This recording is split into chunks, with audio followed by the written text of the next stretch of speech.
Inilagay na sa Immigration Lookout Bulletin Order ang 7 opisyal ng Office of the Vice President. Kasama riyan ang Chief of Staff ng OVP na nakalabas na ng bansa at may travel documents na inaprubahan ni Vice President Sara Duterte ayon sa kanyang opisina. Nakatutok si Tina Panganiban Perez.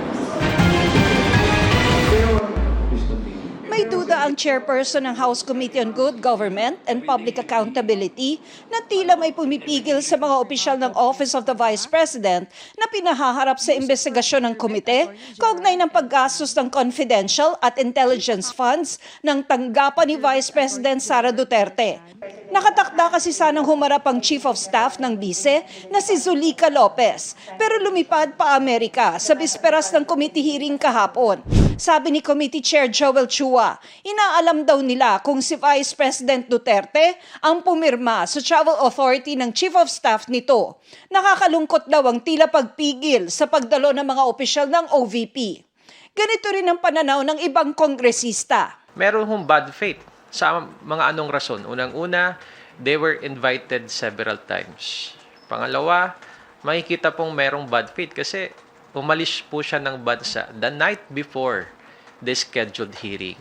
The Chief of Staff has the obligation to explain the irregularities, the concerns, and the issues. Kasi kung wala naman tinatago, bakit ka umiiwas? Sa isang statement, kinumpirma ng OVP na bumiyahe pa Amerika si Lopez at inaprubahan ito ng bise. Personal na biyahe raw ito at walang koneksyon sa trabaho nito. Hiniling pa ng OVP na igalang ang privacy ni Lopez at ng pamilya nito sa panahong may mabigat daw silang pinagdaraanan. Kasama si Lopez sa 7 opisyal ng OVP na binigyan ng Department of Justice ng Immigration Lookout Bulletin Order.